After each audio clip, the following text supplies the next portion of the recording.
شروع اللہ کے نام سے جو بڑا مہربان نہایت رحم والا ہے۔ سب تعریف خدا ہی کو سزاوار ہے جو سب چیزوں کا مالک ہے، یعنی وہ کہ جو کچھ آسمانوں میں ہے اور جو کچھ زمین میں ہے سب اسی کا ہے، اور آخرت میں بھی اسی کی تعریف ہے، اور وہ حکمت والا اور خبردار ہے۔ جو کچھ زمین میں داخل ہوتا ہے اور جو اس میں سے نکلتا ہے اور جو آسمان سے اترتا ہے اور جو اس پر چڑھتا ہے سب اس کو معلوم ہے، اور وہ مہربان اور بخشنے والا ہے۔ اور کافر کہتے ہیں کہ قیامت کی گھڑی ہم پر نہیں آئے گی۔ کہہ دو کیوں نہیں آئے گی؟ میرے پروردگار کی قسم وہ تم پر ضرور آ کر رہے گی۔ وہ پروردگار غیب کا جاننے والا ہے، ذرہ بھر چیز بھی اس سے پوشیدہ نہیں، نہ آسمانوں میں اور نہ زمین میں، اور کوئی چیز اس سے چھوٹی یا بڑی نہیں مگر کتاب روشن میں لکھی ہوئی ہے۔ اس لیے کہ جو لوگ ایمان لائے اور عمل نیک کرتے رہے ان کو بدلہ دے، یہی ہیں جن کے لیے بخشش اور عزت کی روزی ہے۔ اور جنہوں نے ہماری آیتوں میں کوشش کی کہ ہمیں ہرا دیں ان کے لیے سخت درد دینے والے عذاب کی سزا ہے۔ اور جن لوگوں کو علم دیا گیا ہے وہ جانتے ہیں کہ جو قرآن تمہارے پروردگار کی طرف سے تم پر نازل ہوا ہے وہ حق ہے، اور خدائے غالب اور سزاوار تعریف کا رستہ بتاتا ہے۔ اور کافر کہتے ہیں کہ بھلا ہم تمہیں ایسا آدمی بتائیں جو تمہیں خبر دیتا ہے کہ جب تم مر کر بالکل پارا پارا ہو جاؤ گے تو نئے سرے سے پیدا ہوگے۔ یا تو اس نے خدا پر جھوٹ باندھ لیا ہے یا اسے جنون ہے۔ بات یہ ہے کہ جو لوگ آخرت پر ایمان نہیں رکھتے وہ آفت اور پرلے درجے کی گمراہی میں مبتلا ہیں۔ کیا انہوں نے اس کو نہیں دیکھا جو ان کے آگے اور پیچھے ہے، یعنی آسمان اور زمین؟ اگر ہم چاہیں تو ان کو زمین میں دھسا دیں یا ان پر آسمان کے ٹکڑے گرا دیں۔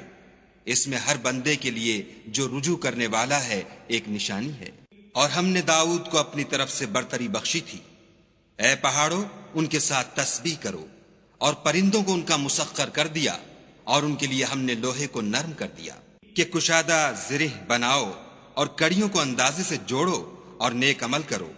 جو عمل تم کرتے ہو میں ان کو دیکھنے والا ہوں۔